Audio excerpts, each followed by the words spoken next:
Thank you for coming. Thank you very much for coming. Yeah, my years at the White House were an incredible adventure. I got to work for President Clinton, First Lady Hillary Clinton. It was the adventure of a lifetime. And as Vicki just told you, I'm the first person in history to do my job for all 8 years, which meant that while the President and First Lady were making history on the national and international stage, I was making some history in the House itself, and I was so proud of that. I fell in love with the White House right away. I just think it's the most fascinating place in America, and I decided to then and there start doing all the research, reading all the books, everything I could get my hands on to learn more about the House itself and the people who have lived and worked there over the last 225 years now. So I have a series of 8 talks. I'll only have time to give 2 of them on this voyage, and I'm really happy to get to share this one with you because we've just experienced July 4th, Independence Day, and we would not have had an Independence Day at all if it were not for some of the women I'm going to tell you about today. And when I did the research, I discovered that there are some amazing parallels in the lives of these women. Very often they came from a higher socioeconomic level than the men they ended up marrying. Very often they were older than the men that they married. Very often their families did not approve of the men they chose to marry, probably because of the difference in their status and so forth. And very often they came from families in which there was a history of public service. Their fathers, their uncles, their brothers were in some kind of public service life in their communities, in their colonies. And so they were somewhat familiar with that. So, and it's amazing because they came from otherwise very different backgrounds. Now, here is a young woman that I don't remember learning anything about in history classes, and I don't think she's taught about in history classes unless you are in the state of South Carolina. This is Miss Eliza Lucas, who then became Eliza Lucas Pinckney, age 16. Her father was in the British military and stationed in Barbados when a relative died, and he inherited 2 plantations and about 100 enslaved people. The family packed up from Barbados. They went to these plantations in the colony of South Carolina and set up home and set up trying to figure out how to make their plantations prosperous. But shortly after they arrived, her father was called back to his regiment in Barbados, and then they had to make a decision. I think they made quite an exceptional one, which is that they decided that they would all go away except for they would leave 16-year-old Eliza by herself pretty much in charge of all of this, the 2 plantations, the 100 enslaved people, taking care of everyone, the old people, the young people, making sure that the plantations generated enough income to support her father in his regiment. She had 2 brothers who were in school in London. They had to be supported. She had a mother and a younger sister. I have not worked with teenagers in a very long time, but I can vaguely remember being a teenager, and the idea that they would decide to leave this young girl by herself with that kind of responsibility seems amazing to me. And yet it was the most brilliant decision because Eliza turned out to be an entrepreneur and an insanely successful one. At the time, the primary money crop in South Carolina was rice, but Eliza was always looking for ways to diversify, to make money differently over here or over there. At one point, she decided to produce silk. She was able to get silkworms, grow mulberry. The silkworms did produce some silk, enough to make 3 whole dresses. But remember the size of the dresses, so that was quite a lot of silk, but not enough that it was ever going to be profitable. And she kept trying, and the one thing she most wanted to grow was this, indigo. Now, today, nobody thinks about indigo, right? Why would we think it's just a plant? But in the middle of the 18th century, indigo was an insanely important plant because it was the source of the dye that colored all of the military uniforms from the armies and navies across Europe. So it was hugely important, a very desirable product, but very difficult to grow. So she kept trying and failing, until finally she was able to find an enslaved woman who had some experience in growing indigo, brought the woman to the plantation, and together they worked. And it is difficult because you have to know when is the right planting season, when is the right harvesting season. Maybe there's a frost, you lose your whole crop. And then how is it processed? Because it's not the flowers that produce the dye, it's the stalks of the plant. So together they worked and they worked until they were able to produce a very successful crop. And it was more valuable to the Spanish crown than one-third than all of the other exports of South Carolina. And because she was a loyal subject of the crown, Eliza shared her knowledge and her seeds with her fellow colonists, and they also began to grow and send away to England their indigo crops. Well, Eliza, like many of the other plantation owners and also the people all up and down the East Coast, all of the colonies, began to become very disenchanted with the way the colonists were treated by the British Crown. They viewed themselves as being simply subjects of the Crown, the way any shopkeeper in London, any farmer in the north of England, any wool producer in the Midlands, they thought of themselves as exactly like that, but they were not being treated that way. And the unfairness of it became really difficult for them, and eventually Eliza became a passionate revolutionary. And she was so passionate about it that everything she could raise, every bit of money, crops, whatever support she could give, she devoted to the cause of independence. She would send things to General Washington and his troops. She would support in any way that she could. And the British, when war was declared, knew this. They knew this about her. They hated her, and they tried to hunt her down. They burned her plantations around her. She would have to go and stay a few nights with one family of friends, but not too long because word would get out. Then she'd go and stay with someone else for a few nights. She was really hunted, but again, passionately supportive of the revolutionaries, so much so that, for one thing, 2 of her sons signed the Declaration of Independence, which I think is a pretty amazing accomplishment. And then finally, when she died, George Washington insisted that he would be a pallbearer at her funeral. That's how much she had meant to the war effort. So an extraordinary young woman. Now, again, I haven't worked with a teenager in a really long time, but I just can't help but think, if you're a young woman in high school or even in college, wouldn't you want to learn about the accomplishments of a person like this, your age, who did such amazing things and was so important to the founding of the country? But I don't think we talk about Eliza much. Here's another woman we don't talk about much, but absolutely incredible, Mercy Otis Warren. Mercy was a woman with passionate attitudes about the revolution. In fact, she was always pushing the men harder than the men really wanted to go at the time.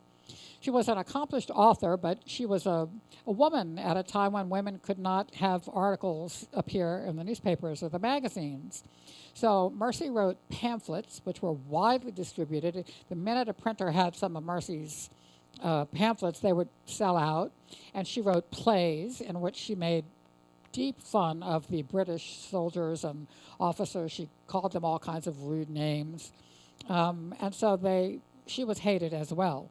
Mercy did something extraordinary, which is that she kept a diary throughout the entire lead up to the war and then every day through the war. It is an incredible resource for historians. Mercy talking about what she had learned about what had happened in the world of the revolution day by day. So an extraordinary woman, but again, one that I do not remember learning anything about in my classes about American history. Isn't it odd how often the women disappear from history? I'm sure it's just a coincidence. So the plantation owners, the shopkeepers, the farmers began to be very, very unhappy with how they were being treated. But they had been all their lives loyal subjects of the crown, and so they believed that surely the king could not possibly know how badly, how unfairly they were being treated. So they decided if they could just let the king know about what was happening, he would right their wrongs. So they came together and they wrote up a list of grievances, which they sent to London, and I'm quite sure it landed on some minister's desk, some bureaucrat's desk, where it must have landed with a thud, and then was never heard or seen from again. Nothing ever came from their list of grievances. So then, as it became clear that the Crown was not going to relent, that the British government was not going to treat them fairly, they had decided to have the Second Continental Congress in 1775 to 76. And here are the framers, the writers. Here's Jefferson, and here's Franklin. Franklin was already a generation older than the other revolutionaries at the time. And they're getting together and they're going to write one of the most important documents in modern human history, the Declaration of Independence. Well, meanwhile, Abigail Adams is back home in Massachusetts. Abigail and John were tremendous partners in everything they did in life. She was his strongest and best political advisor until the bitter election of 1800, in which he went against his former friend Thomas Jefferson. And he was too partisan, largely because Abigail advised him poorly. But in every other aspect of their lives, they were deeply devoted to each other. And because they were separated for months, sometimes years at a time during their marriage, he was sent off to Europe as our envoy to court in Britain and in France. It was very difficult for them, and they did everything by exchanging letters. But here is a letter. Now they're back in the colonies, and her husband is at this Continental Congress, and Abigail writes to her husband, in the new code of laws, which I suppose it will be necessary for you to make, I desire you would remember the ladies and be more generous and favorable to them than your ancestors. Do not put such unlimited power into the hands of the husbands. Remember, all men would be tyrants if they could. Oh, that's kind of a cynical view, Abigail. If particular care and attention is not paid to the ladies, we are determined to foment a rebellion and will not hold ourselves bound by any laws in which we have no voice or representation. I'm sure her husband took that to heart. Nevertheless, the women are sadly not represented in the Declaration of Independence. But it was our bravest moment, this decision to separate from the crown, and it took tremendous courage. Here's a contemporaneous painting of what it must have looked like in Philadelphia as they met to decide on their next course of action. And every one of these men understood the potential cost of what they were doing. They knew that if they declared rebellion from the crown of Great Britain, that they were going to put their lives, their fortunes, and their sacred honor at stake. They understood what would happen, and it did happen, that they would be hunted down, that their family farms would be burned, their shops would be destroyed, they would be impoverished, and if they were caught, they would be hanged for treason. Their families would be destroyed, and yet they had the strength to make that decision because revolution was clearly their decision that they needed to take. So we are all familiar with these portraits of George and Martha Washington, right? This is what we looked at in history books. I don't know why these are the images, because just like all of us, they were young ones. And Martha was a hottie. Martha was adorable. She lived in the colony of Virginia. Her family was, moderately successful. She was a spirited young woman. At one point, she rode her horse up onto her uncle's porch and said if she didn't get her way, she was going to ride the horse right into the house and keep protesting until she got whatever it was that she wanted from them. She was courted by a young man named Daniel Custis. Daniel's father was the most wealthy man in the entire colony of Virginia, owned multiple plantations, hundreds of enslaved people, because, of course, the only way to make money with a plantation is if you have unpaid enslaved labor. His father was very cynical, so in the past, every time Daniel had brought home some young woman that he liked, his father had thought, well, she's only after you for your money, and he would not approve the match until he brought home Martha. And Martha was able to charm the older Mr. Custis, and he approved the match, and so she married Daniel. They had 2 children. They had a very happy life as a young married couple, but then, unfortunately, tragedy struck. Daniel died unexpectedly young. And because it was unexpected and he was young, he died without leaving a will. If he had written a will, undoubtedly he would have named a trustee to take over the estate. This person would have handed out to Martha some kind of an allowance, would have supervised everything she did, every penny she spent, all the plantations, all the enslaved people, but there was no will, so there was no trustee. So Martha inherited everything outright, which made her suddenly the richest woman in the colony of Virginia, which must have been a very fine thing. This, at the same time, was George Washington, a man from a fairly humble background. He's not a family with any prominence of any kind, certainly no wealth of any kind, but a man of tremendous integrity, charm, presence, I guess you could say. And here he is, and this is a face mask created in the laboratories of Mount Vernon itself, George Washington's home. So it has been created, they really believe this to be fairly true to life. Now, George was taller than your average colonial era man. He was an imposing figure. He was a member of the Virginia militia, which meant that he could put on quite a dashing uniform and show up looking really swell. He was charming. He went to all the parties and balls. He danced with all the ladies, not just the pretty ones. He could flirt. He could chat with the men. He was very much enjoyed and approved of. And he had as some friends this couple, the Fairfaxes. Now, Sally Fairfax and George Washington exchanged quite a few letters. And if you were to read them today with modern eyes and with modern thinking, you would think that they sound so passionate. Surely these people must have been having some kind of intimate affair. But nobody really thinks that for two reasons. Because even as a young man, Washington was a person of so much integrity that no one could have imagined that he would have been having an affair with the wife of his closest friend. But also because that was simply the style of writing at the time. People wrote quite passionately to one another, their dearest friends, their beloved, in ways that we just simply don't talk anymore today. So it was not that kind of an affair, but they were very dear friends until revolution was declared. The Fairfaxes decided that they wanted to support the crown, so they sold off and packed up and went back to Britain and were not heard from again. Well, it was Virginia, and so we have the richest woman in Virginia, and we have dashing General Washington, and they met and they courted. She was only 25, a woman, a widow at age 25.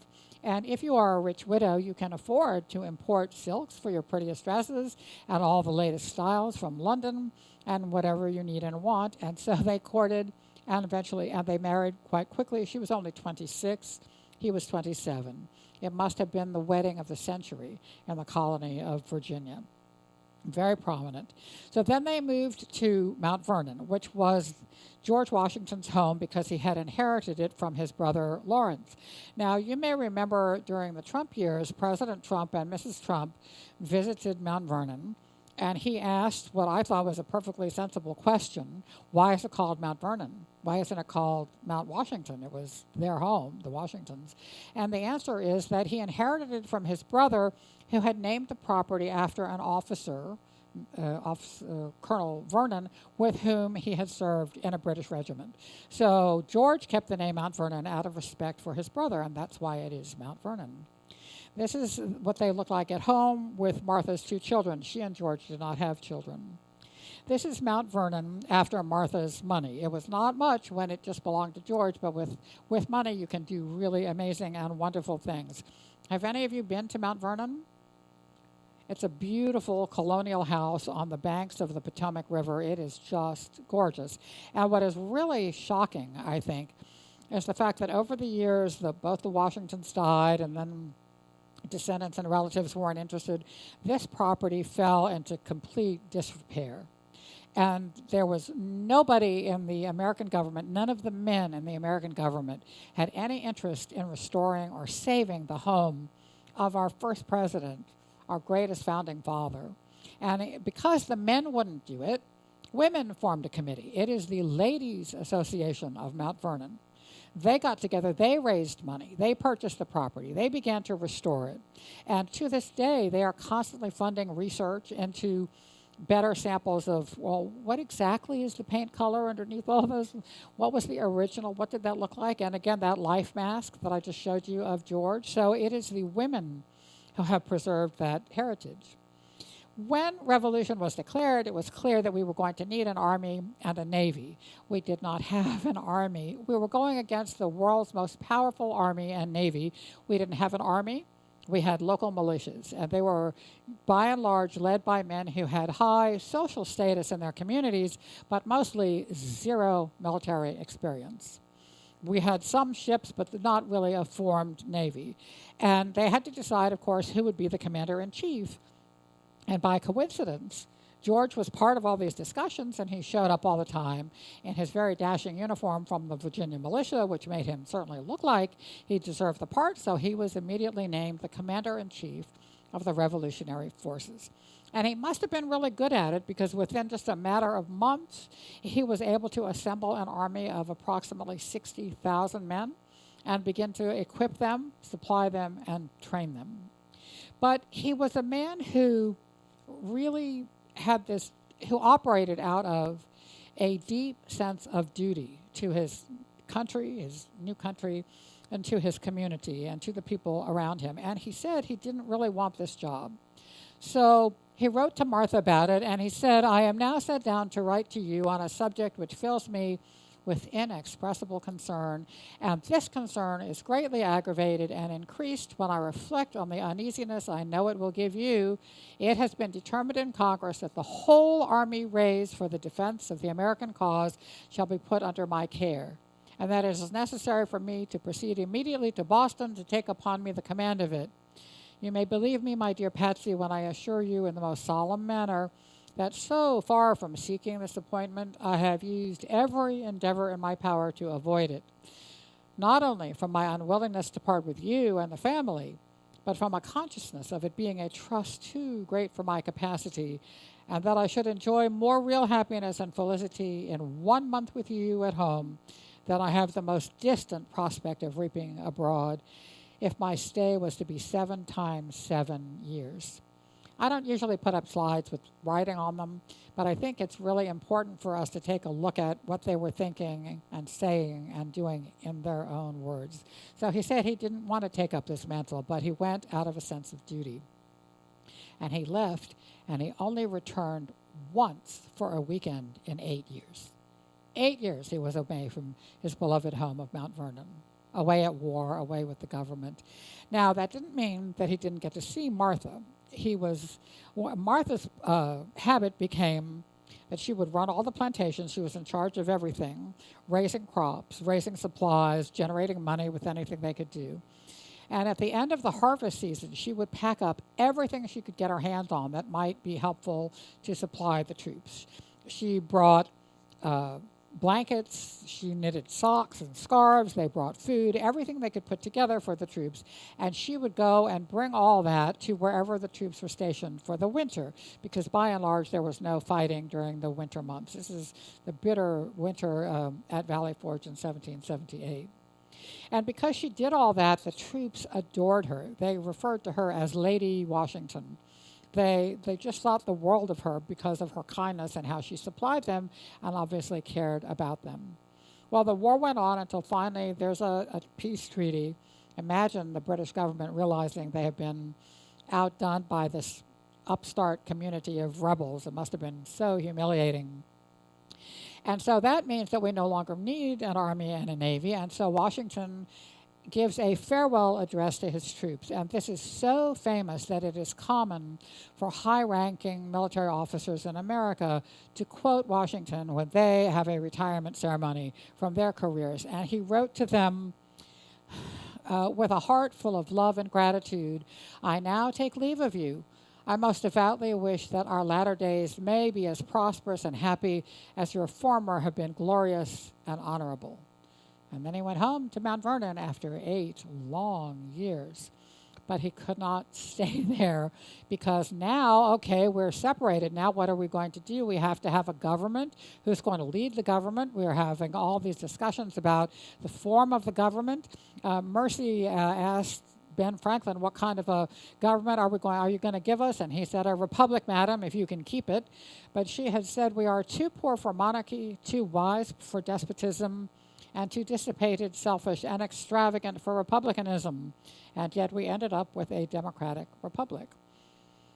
And so we were going to have a head of state, and it was decided that unlike Britain, where there is a head of state, which is the king or the queen, and a separate person as a head of government, these two different functions would be combined into one person, which would be the president. And so George is elected, and now he's got to go off to New York to be inaugurated. So again, he writes to Martha and says, "About 10 o'clock, I bade adieu to Mount Vernon, to private life, and to domestic felicity, and with a mind oppressed with more anxious and painful sensations than I have words to express, set out for New York." And Martha wrote, "I am truly sorry to tell that the general is gone to New York. When or whether he will ever come home again, God only knows. It was not to be avoided." Because they weren't people who sought power and authority and fame. They were people who were motivated by their desire to serve their country, especially their brand new country. So George goes off to New York. Martha's not with him, and he stands in New York. He takes the oath of office. They said that he spoke so softly that the people around, the crowd gathered, could not even hear what he was saying. And they're now setting up a new government with the capital briefly in New York. He had quite a nice house on Cherry Street in New York, and he immediately began to write to Martha saying, "I can't be without you. You must come and join me. My dear wife, I have to have you. Please come, please come." And so eventually she did. She packed up everything from Mount Vernon and set off on a carriage. She probably went to someplace like Georgetown, got on a ship, and went to New York, where her ship was greeted by huge crowds. If you've ever seen a presidential motorcade, it must have been just like that, because everyone in New York wanted to see the president's lady. She was the most famous woman in all of the colonies. People were standing and looking and waving, and she was very, very popular with everyone. I am very fond of this painting because it represents not just that it's a lovely painting, but it encapsulates a philosophical conflict that we have had in America from the very beginning. And that is the idea that on the one hand, we are a real country. We want you to have trade with us and have treaties with us. Please don't go to war with us. You must treat us with the respect, and the office of the president should be respectable and respectful enough to represent that. On the other hand, we are not a monarchy or an empire. So how does a president behave in a way that threads the line between those two ideas? And they argued about everything. The founding fathers, they argued about how often it's appropriate for the president to entertain.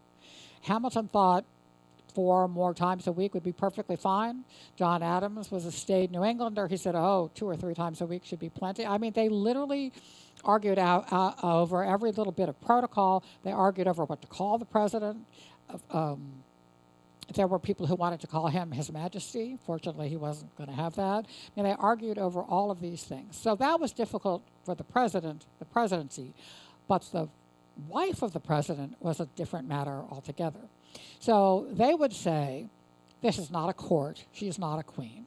But look at the painting. She's on an elevated platform. She's clearly a very important lady who is holding court as people come and introduce themselves and smile and exchange remarks. And there over to the side is her very proud husband, who adored the fact that she got to do all of this. But Martha could do that because she was a woman, and she was able to wield a different kind of power from the power of the presidency itself.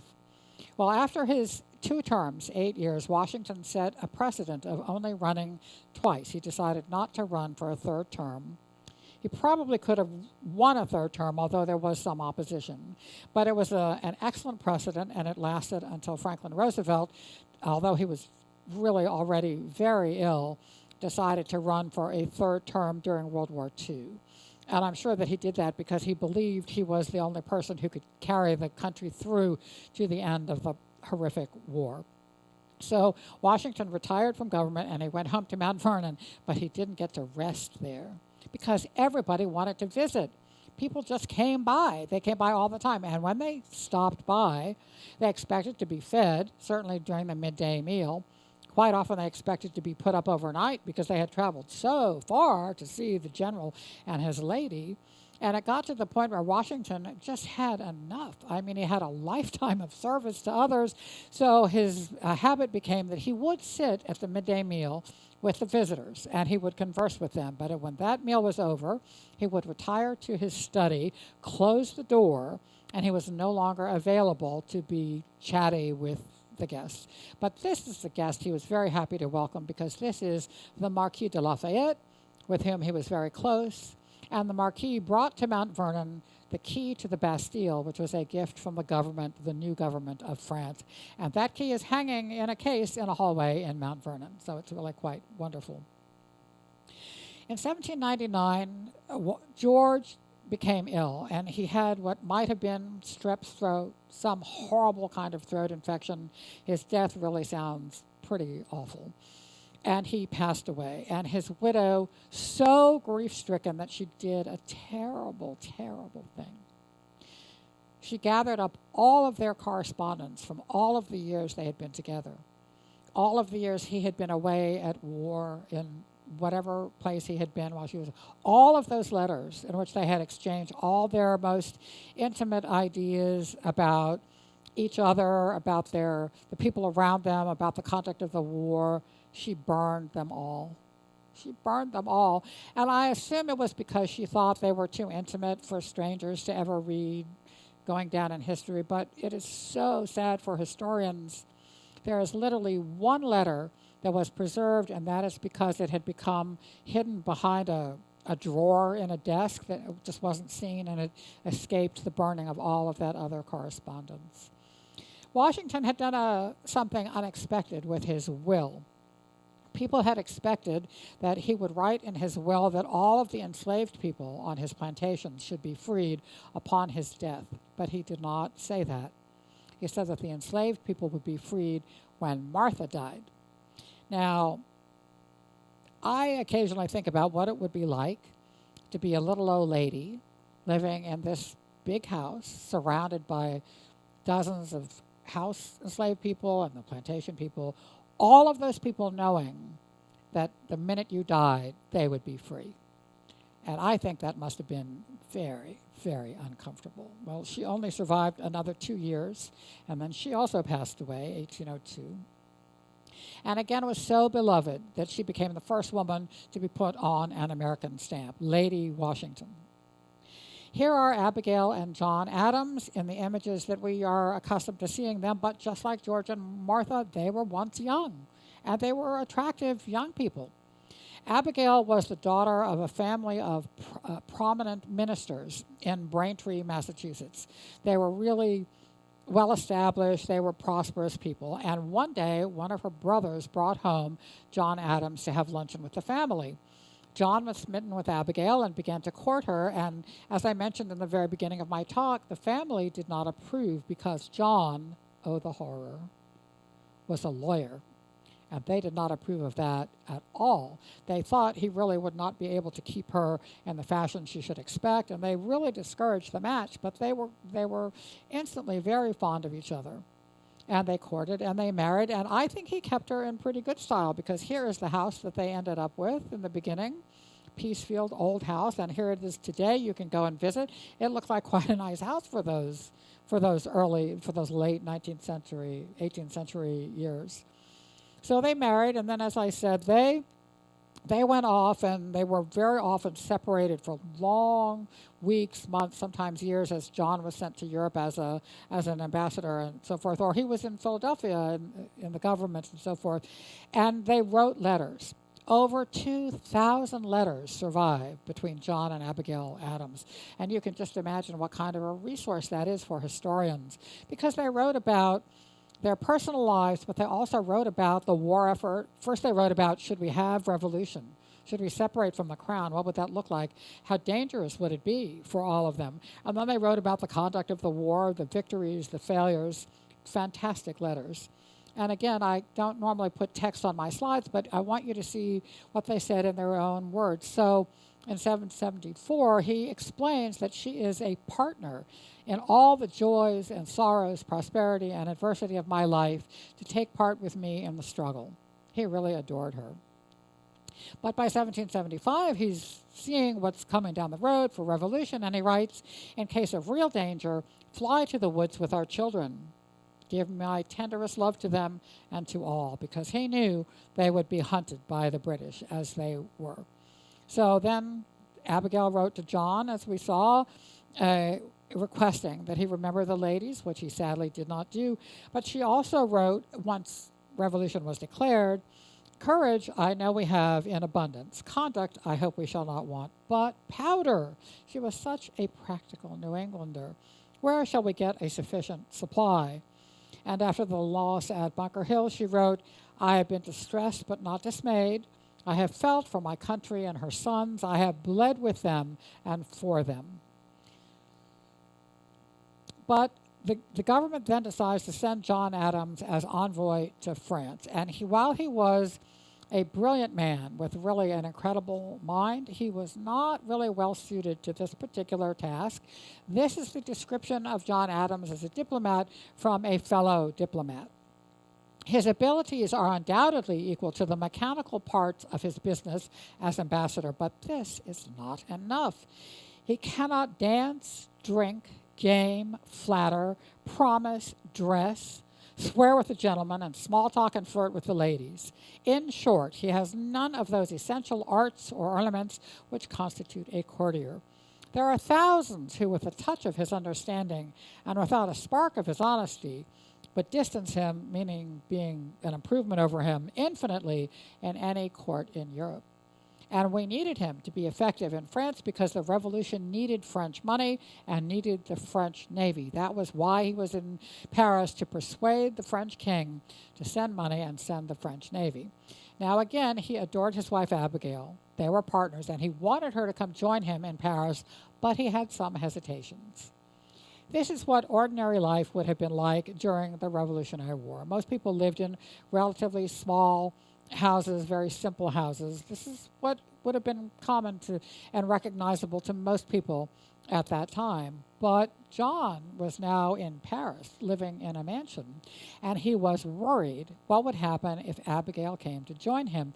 He wrote, "The question is whether it is possible for a lady to be once accustomed to the dress, show, etc. of Europe without having her head turned by it. In other words, if she comes and sees all this finery, sees how all these grand people are living, is her head going to be turned and she's going to go back home and not be happy with what we have in our home and with our government?" So all the scrimping and saving she had done over the years to support him, to support the revolution, to send him off, he was worried she'd have her head turned. But not just, he was not the only one worried. She was worried also. She wrote, "To be out of fashion is more criminal than to be seen in a state of nature," meaning naked, to which the Parisians are not averse. So she moved from that small saltbox house to quite a grand mansion, and she had to adjust. And this is what French court dress looked like. Now, look at the height of just the wig. And then on top of the wig, this enormous sailing ship. Imagine how strong your neck muscles would have had to be to balance all of that. Of course, you could never look down. You could only walk with your head like this and, I guess, swan through the ballrooms and so forth. But that was court dress, and this was court dress. And yes, it is true that occasionally they filled in that part with gauze or lace, but not all the time. The Parisians had very specific tastes about clothing and bodies. So then the war is won. Washington is president. They have to have a vice president. And yet the Constitution says almost nothing about the office of the vice president. What are his responsibilities? What are his duties? What should happen? It says almost nothing. And because of that, Adams was not really enthusiastic about his new job. He wrote, "My country has in its wisdom contrived for me the most insignificant office that ever the invention of man contrived or his imagination conceived." And this was true well into modern 20th century history. Until Bill Clinton and Al Gore, vice presidents were invisible. They were around in the background in case something awful happened to a president. They would occasionally be sent off to the funeral of some distant head of state. But they had no portfolio of issues, no interests, no responsibilities. Until in the convention of 1992, Bill Clinton wanted Al Gore as his vice president.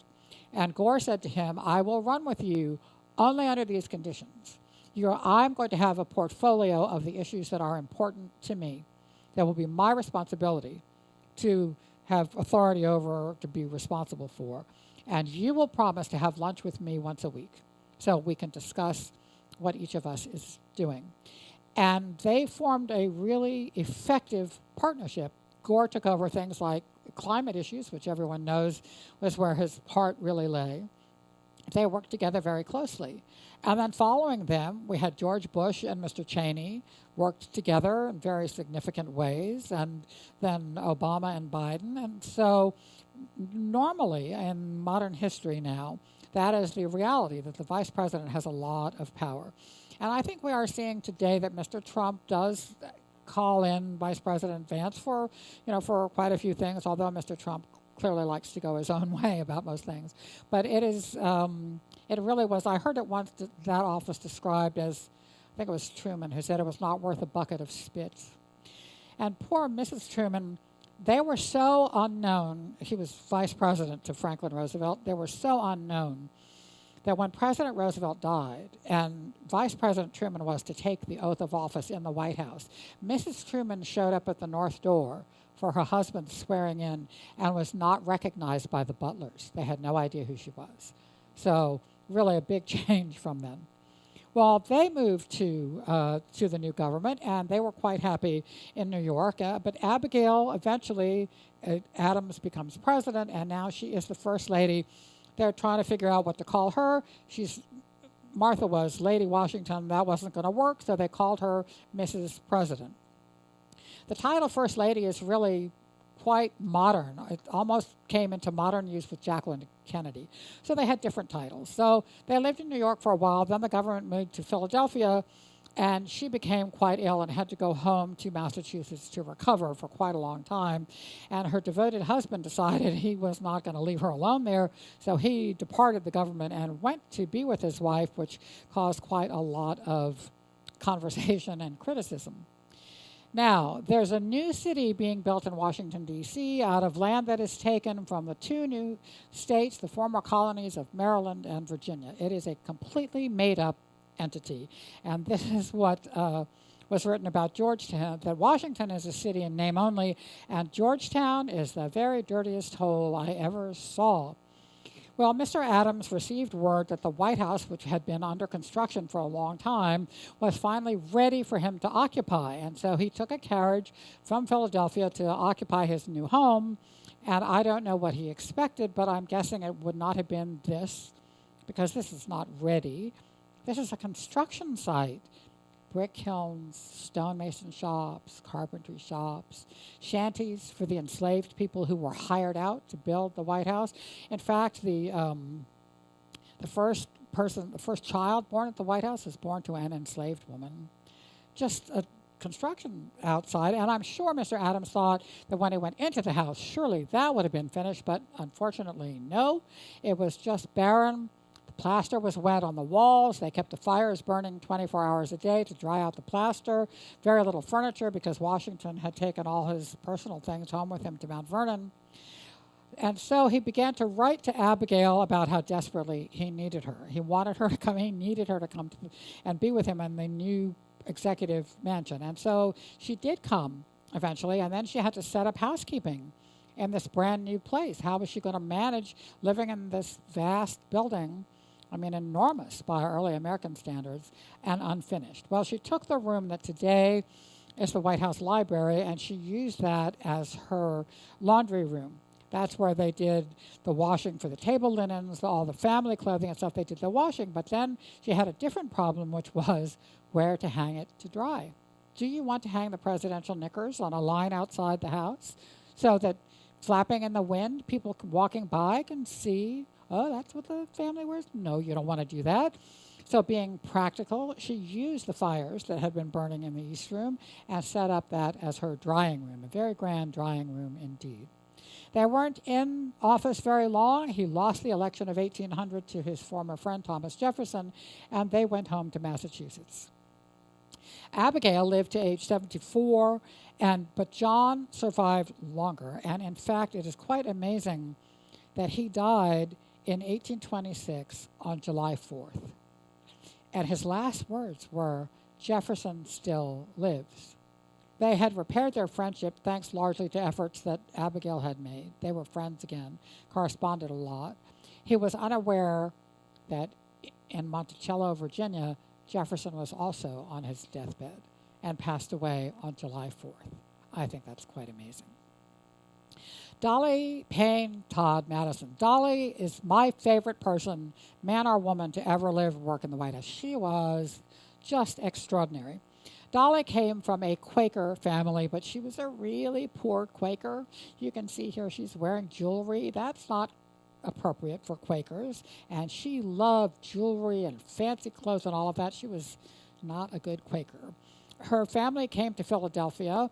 They had had a couple of enslaved people, and her father realized that was contradictory to Quaker beliefs, so he sold the enslaved people. They bought a building. They set up what we would today call a bed and breakfast, essentially a tavern and so forth, really more of a dining place. And she got married and was very happy, a young married woman, but a yellow fever swept through the city of Philadelphia, and she lost her husband, her young husband, and her father. So now Dolley and her mother are left to run the boarding house by themselves, and a friend of theirs, a person who had come quite often, Alexander Hamilton, brought his friend, James Madison, who met Dolley and was smitten. Now they were as unlike as any two people you could possibly imagine. Dolley was one of those people with a great, big, star-like personality. I've known people like Bill Clinton is like that. Some movie stars are like that. If they're in the room, they're the only thing you are aware of in the room. Just star. Dolley was like that. She was big, she was brash, she was out there, she dressed beautifully, and Madison was a short man and a very shy and unassuming man, a brilliant man, but who greatly preferred being in the background to being, out front in the middle of everything. So they were quite unlike, but they fell in love, they married. He was older than she was. Now, he became the Secretary of State in the Jefferson administration. Jefferson was a widower.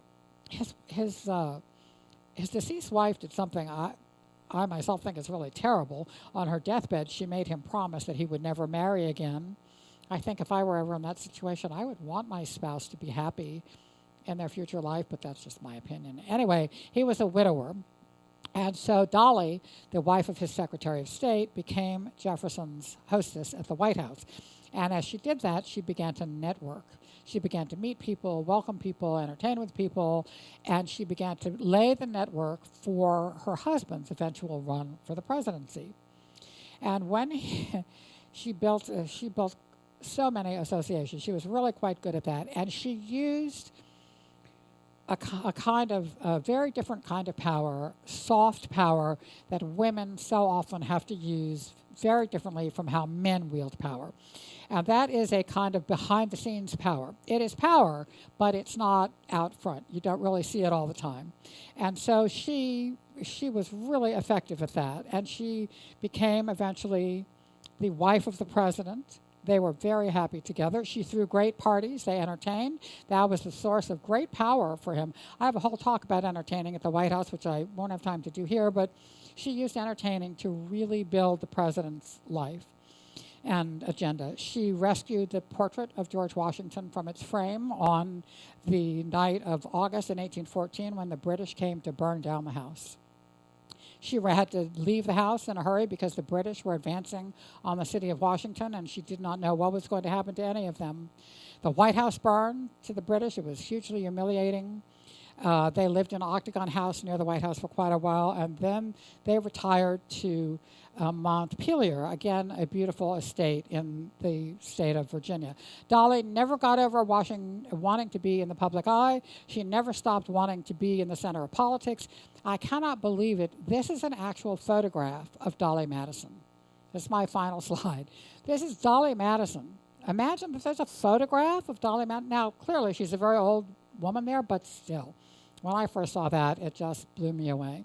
So these have been some of the remarkable women without whom, I promise you, we would never have declared independence. We would never have had a successful revolution or formed a successful government leading up all the way until what's going on today. Thank you so much for coming to spend time with me. It's been a pleasure to entertain you. Have a brilliant afternoon. Thank you.